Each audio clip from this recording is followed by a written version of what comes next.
Hi, in the third mini video I will provide you some information to be able to answer to question number 3 of the game, how does our planet work climates? Here is Hélène Gaonac'h. Question number 3 is, where is the heavy rain during El Nino? So we have many climates at the surface of the Earth today. But one climate can also change in a region with time. We will first consider seasonal variations. The fact that climate is changing between winter and summer. What influences the seasonal variations?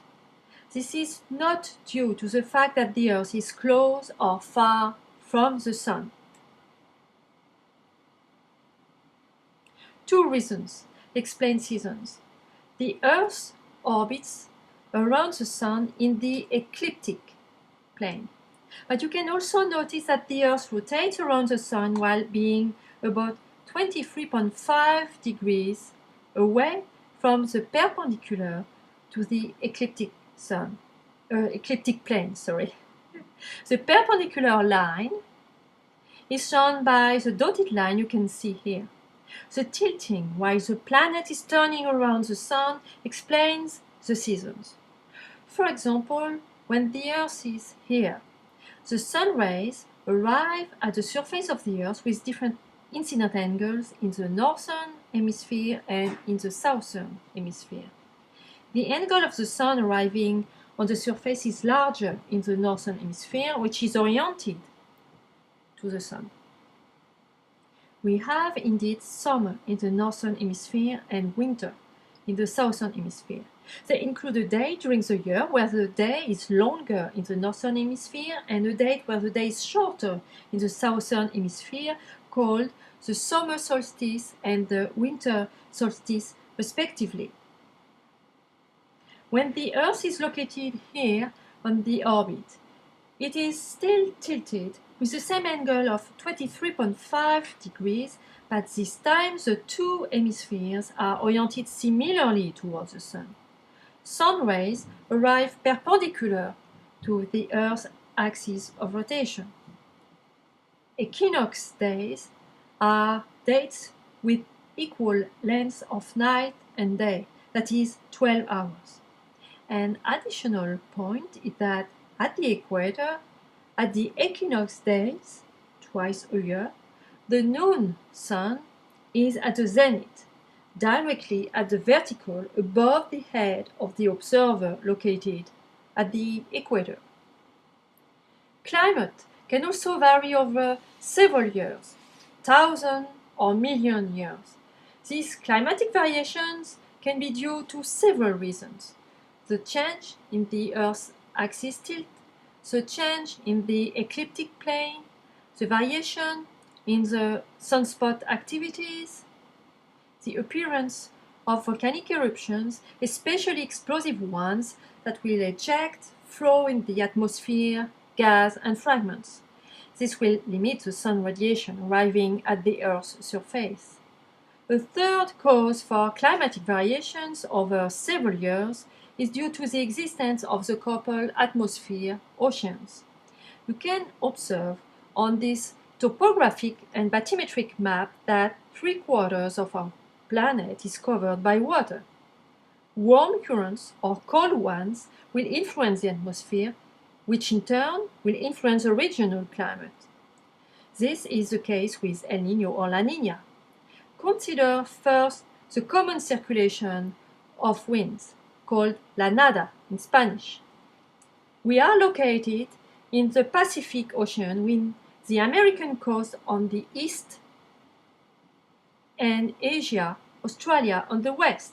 In this common situation, the trade winds, which, remember, come from the east, blow moderately and push the surface of the oceanic water to the west. Clouds form above the ocean and rain will fall at west, allowing good agricultural crops. A deeper cold current moves to the east. It rises to the surface. It is enriched in marine life, and fishermen on the American coast will benefit from this cold current.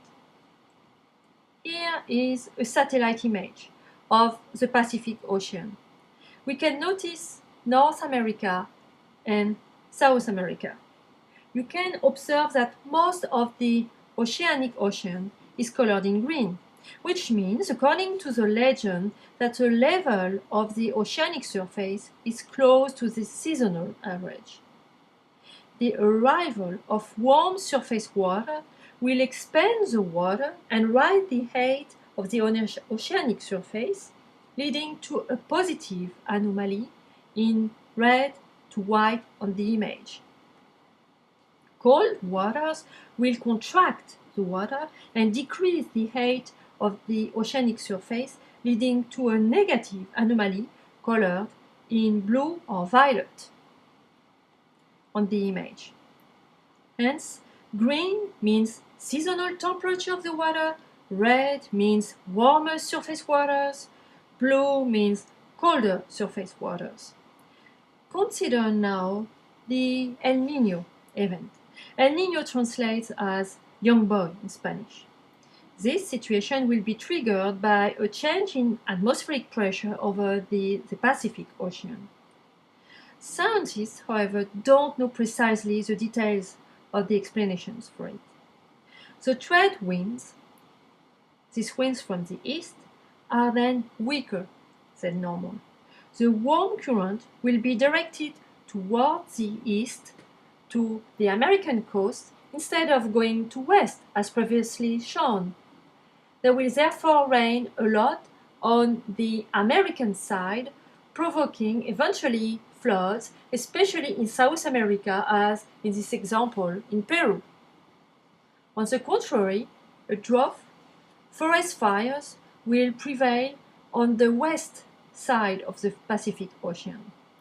We can observe on this satellite image the positive anomaly associated with the warm surface waters on the east of the Pacific Ocean near the American coast, in red, and the negative anomaly in blue of the cold surface waters on the west side of the ocean.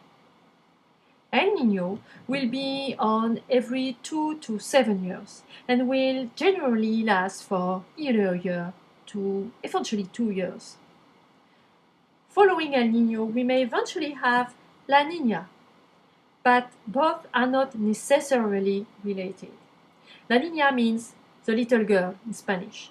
In this case, the trade winds are stronger than usual and push the warm current intensely toward the west, while the cold current is directed to America. This provokes abundant rain but also floods in Asia and Australia. You can see on the satellite image the positive anomaly associated with warm surface waters on the west side of the Pacific Ocean and the negative anomaly associated with cold waters on the east side of the ocean near the American coasts. Here is the end of the third mini video. You can find all the videos about this climate game on the blog at the address jeclimaten.blogspot.ca. Have a nice day.